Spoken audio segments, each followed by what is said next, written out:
இன்னும் சில வாரங்களில் மத்திய அரசு ஊழியர்கள் மற்றும் ஓய்வூதியதாரர்களுக்கு பலவித முக்கிய செய்திகள் கிடைக்க உள்ளன. அடுத்த சில வாரங்களில் சில முக்கிய முடிவுகள் எடுக்கப்படும் என்று எதிர்பார்க்கப்படுகிறது.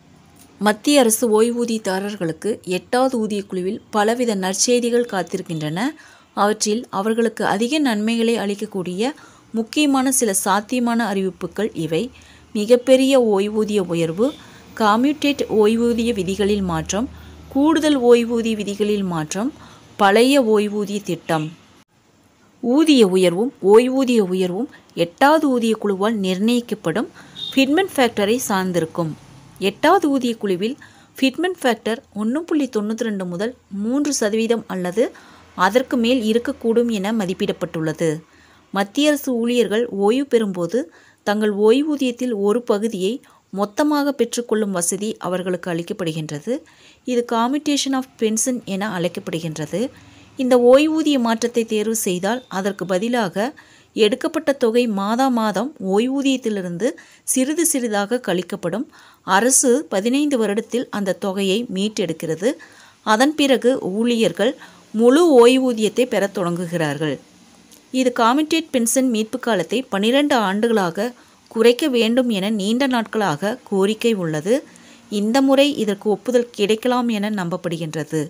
ஓய்வூதியதாரர்கள் கூடுதல் ஓய்வூதியம் பெறுவதற்கான தற்போதைய வயது வரம்பை குறைக்க வேண்டும் என்று நீண்ட நாட்களாக கோரிக்கை உள்ளது.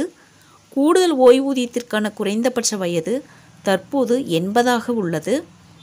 இதை 60ஆக குறைக்க கோரிக்கை உள்ளது. அதாவது 65 வயதில் 5% கூடுதல் ஓய்வூதியமும், 70 வயதில் 10% கூடுதல் ஓய்வூதியமும், 75 வயதில் 15% கூடுதல் ஓய்வூதியமும், 80 வயதில் 20% கூடுதல் ஓய்வூதியமும் வழங்க வேண்டும் என ஊழியர் அமைப்புகள் கோரி வருகின்றனர். தற்போது 80 வயதில் 20% கூடுதல் ஓய்வூதியமும், 85 வயதில் 30% கூடுதல் ஓய்வூதியமும், 90 வயதில் 40% கூடுதல் ஓய்வூதியமும், 95 வயதில் 50% கூடுதல் ஓய்வூதியமும், 100 வயதில் 100% கூடுதல் ஓய்வூதியமும் வழங்க அரசு ஒப்புதல் அளித்துள்ளது. பங்களிப்பு அடிப்படையில் உள்ள NPS-ஐ அகற்றி CCS ஓய்வூதிய விதிகள் 1972-2021 கீழ் முன்னர் இருந்த பழைய ஓய்வூதிய திட்டத்தை மீண்டும் கொண்டு வர வேண்டும் என ஊழியர் அமைப்புகள் கோரிக்கை விடுத்துள்ளன. OPS மீண்டும் வந்தால் ஓய்வூதியதாரர்களின் நன்மைகள் அதிகமாகும். இதன் மூலம் உத்தரவாதமான ஓய்வூதியம் கிடைப்பதோடு சந்தை சார்ந்த சிக்கல்களையும் சந்திக்க வேண்டி இருக்காது. ஃப்ரெண்ட்ஸ், இந்த தகவல் உங்களுக்கு யூஸ்ஃபுல்லாக இருந்தால் என்னோட சேனலை சப்ஸ்கிரைப் பண்ணுங்கள், லைக் பண்ணுங்கள், மற்ற நண்பர்களுக்கும் இந்த வீடியோவை ஷேர் பண்ணுங்கள். தேங்க்ஸ் ஃபார் வாட்சிங்.